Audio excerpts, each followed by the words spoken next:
بیوی کے لیے بھی کچھ احکامات ہیں، بیوی کی بھی کچھ ذمہ داریاں ہیں جو اسے شوہر کے حق میں پوری کرنا ہے۔ پہلی ذمہ داری یہ کہ بیوی خوشی کے ساتھ شوہر کی اطاعت کرے۔ قرآن پاک میں نیک عورتوں کی صفت یہ بتائی گئی ہے، فالصالحات قانتات، نیک عورتیں فرما بردار ہوتی ہیں، ایک طرف اللہ کی اطاعت گزار اور دوسری طرف شوہر کی اطاعت گزار۔ شوہر کی اطاعت کے بارے میں ایک حدیث میں آتا ہے، آپ صلی اللہ علیہ وسلم نے فرمایا، دو قسم کے لوگ ایسے ہیں کہ جن کی نمازیں ان کے سروں سے اوپر نہیں جاتی، ایک وہ غلام جو اپنے آقا سے بھاگ جائے جب تک کہ واپس نہ آئے، اور دوسرے وہ بیوی جو اپنے شوہر کی نافرمانی کرے جب تک کہ نافرمانی سے باز نہ آ جائے۔ یہاں تک حکم ہے کہ بیوی شوہر کے معاملے میں کسی دوسرے کی بات نہ مانے، یعنی شادی کے بعد ایک عورت جب شوہر کے گھر چلی جاتی ہے تو پھر شوہر کا حق سب سے بڑا ہو جاتا ہے۔ بعض اوقات ہمارے معاشرے میں ایک طرف شوہر کچھ کہتا ہے، دوسری طرف والدین کچھ کہتے ہیں، تیسری طرف کسی اور کا مشورہ کچھ ہوتا ہے، عورت بیچاری بیچ میں پس جاتی۔ ایسے موقع پر عورت کے لیے کیا لازم ہے، اس کی پرائرٹی کیا ہوگی کہ وہ اپنے شوہر کی بات مانے۔ عورت کی دوسری بڑی ذمہ داری اپنی آبرو اور عزت و عصمت کی حفاظت ہے۔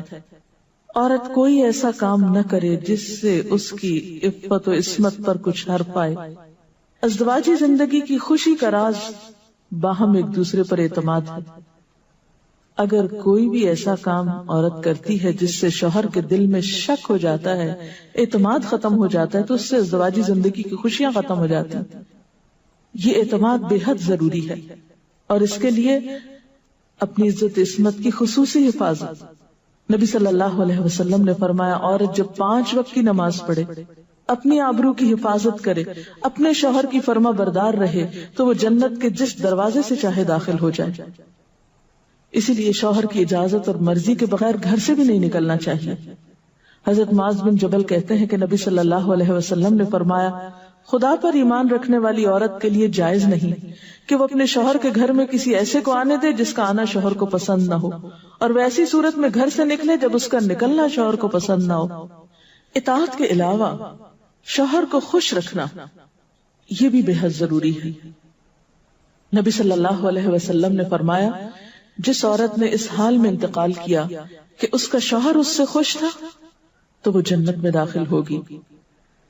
اور عموماً کسی کی خوشی کے لیے انسان اپنے جذبات کی قربانی دیتا ہے، بعض اوقات اپنی سوچ کی قربانی دیتا ہے، بعض اوقات اپنے کسی اور راحت و آرام کی قربانی دیتا ہے۔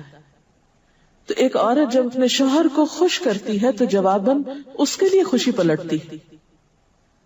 اس لیے گھریلو زندگی کی خوشی کا انحصار اسی بات پر ہے کہ دونوں ایک دوسرے کے لیے قربانی کے جذبات رکھتے ہوں، ایک دوسرے کے لیے رحمت اور ایک دوسرے کے لیے مودت کا ذریعہ ہوں، جیسا کہ قرآن پاک میں شادی کا مقصد یہ بتایا گیا کہ دونوں کے درمیان باہم مودت اور رحمت کے جذبات ہوں، ایک دوسرے کے لیے سکون کا باعث ہوں، تاکہ انسانی زندگی بہترین طریقے پر رواں دواں رہے۔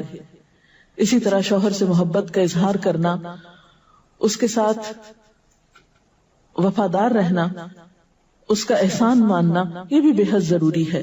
حضرت اسماء کہتی ہیں کہ ایک بار نبی صلی اللہ علیہ وسلم میرے پاس سے گزرے، میں اپنی سہیلیوں کے ساتھ تھی، آپ نے ہمیں سلام کیا اور ارشاد فرمایا، تم پر جن کا احسان ہے ان کی ناشکری سے بچو۔ تم میں سے ایک اپنے ماں باپ کے گھر کافی دنوں تک بن بیاہی بیٹھی رہتی ہے، پھر اللہ تعالیٰ اس کو شوہر عطا کرتا ہے، اولاد دیتا ہے، اور ان سارے احسانات کے باوجود اگر کبھی کسی بات پہ شوہر سے ناراض ہوتی ہے تو کہہ اٹھتی ہے، میں نے تو کبھی تمہاری طرف سے کوئی بھلائی دیکھی ہی نہیں۔ یہ جملہ ناشکری کا جملہ ہے جو عورت کو نہیں بولنا چاہیے۔ قیامت کے دن اللہ تعالیٰ اس عورت کی طرف نظر رحمت اٹھا کر نہیں دیکھے گا جو شوہر کی ناشکری ہوگی۔ اور آخری بات یہ کہ عورت کے اوپر لازم ہے کہ وہ اپنے گھر بار، مال و اسباب اور اپنی ذمہ داریوں میں شوہر کی مددگار رہے، شوہر کی وفادار رہے۔ آپ صلی اللہ علیہ وسلم نے فرمایا، قریش کی عورتیں کتنی اچھی عورتیں ہیں جو بچوں پہ بہت مہربان اور شوہر کے گھر بار کی حفاظت کرنے والی ہیں۔ آپ صلی اللہ علیہ وسلم نے ایک اچھی عورت کی خوبیاں بیان کرتے ہوئے فرمایا، مومن کے لیے خوف خدا کے بعد سب سے مفید اور باعث خیر نعمت نیک بیوی ہے۔ نیک بیوی کون سی؟ اس کی کیا تعریف ہے کہ جب شوہر کوئی کام کہے تو خوشی سے کر دے، جب اس پہ نگاہ ڈالے تو اس کو خوش کر دے، اور جب اس کے بھروسے پہ قسم کھا بیٹھے تو قسم پوری کر دے، اور جب کہیں چلا جائے تو اس کے پیچھے اپنی عزت و آبرو کی حفاظت کرے، اور شوہر کے مال اور اسباب میں اس کی خیر خواہ رہے، اس کو ضائع نہ کرے۔ ایک اچھی بیوی کی خوبیاں آپ صلی اللہ علیہ وسلم نے بتائیں۔ اور پھر آخری چیز صفائی ستھرائی، سلیقہ، شوہر کے لیے زیب و زینت کا اہتمام، یہ چیزیں بھی ازدواجی زندگی میں خوبصورتی پیدا کرتی ہیں، اور اس کا بھی اہتمام جو ہے پھر ایک عبادت ہو جاتا ہے۔ لیکن ہمارا حال یہ ہے کہ جب ہمیں کہیں باہر جانا ہوتا ہے تو ہم بہت اہتمام کریں گے، لیکن شوہر کے لیے بطور خاص نیت کر کے اہتمام نہیں کریں۔ ہم یہ کہتے ہیں اس کو تو نظر ہی نہیں آتا، اس نے کبھی تعریف ہی نہیں کی، اس کو پتہ ہی نہیں میں نے کیا پہنا اور کیا نہیں پہنا، تو کس لیے پہنے؟ ایک شیطان ہمیں جواز فراہم کر دیتا نا۔ حالانکہ ہر کوئی ڈسکرپٹیو نہیں ہوتا، جس طرح بعض اوقات ہم خواتین بہت ڈسکرپٹیو ہوتی ہیں، اس نے یہ پہنا، اس پہ یہ اینگل تھا، یہ ایسا تھا ویسا تھا۔ شوہروں مردوں کی اس طرح کی نظر نہیں ہوتی، پھر ہم ان سے وہ ایکسپیکٹ کرتے ہیں جو ہم خود کر رہے ہوتے ہیں یا خود چاہتے ہیں، وہ اس پہ پورے نہیں اترتے تو ہمارے اسٹینڈرڈ سے گر جاتے ہیں۔ تو اس سے یہ ہے کہ ان کی اور بھلائیاں یاد رکھ کے اگر اس طرح کی کوئی کمی کوتاہی ہو جائے تو اسے اگنور کر دینا چاہیے، اور ان کے لیے بھی بطور خاص اہتمام کرنا چاہیے۔ اور دیکھیے کہ مثلا اس جگہ پر ہم بیٹھے ہوئے ہیں، اس جگہ کو خوشگوار بہت سی چیزوں نے ملا کے بنایا، سب لوگوں کا اکٹھا ہونا ایک خوشی کا باعث ہے، یہ پھول رکھے ہوئے، یہ روشنی ہے۔ اب ہم ایک ایک چیز گن تو نہیں سکتے، لیکن اوور آل ہر چیز کا اپنا ایک ایفیکٹ ہے، اور ہر چیز کا اپنا ایک اثر ہے۔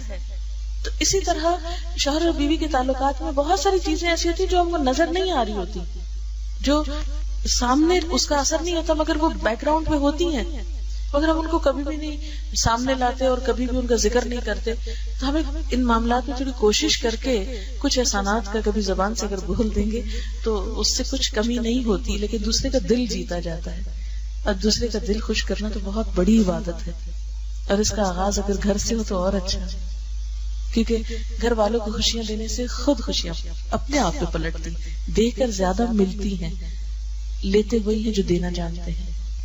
تو اللہ تعالیٰ ہمیں عمل کی توفیق عطا فرمائے۔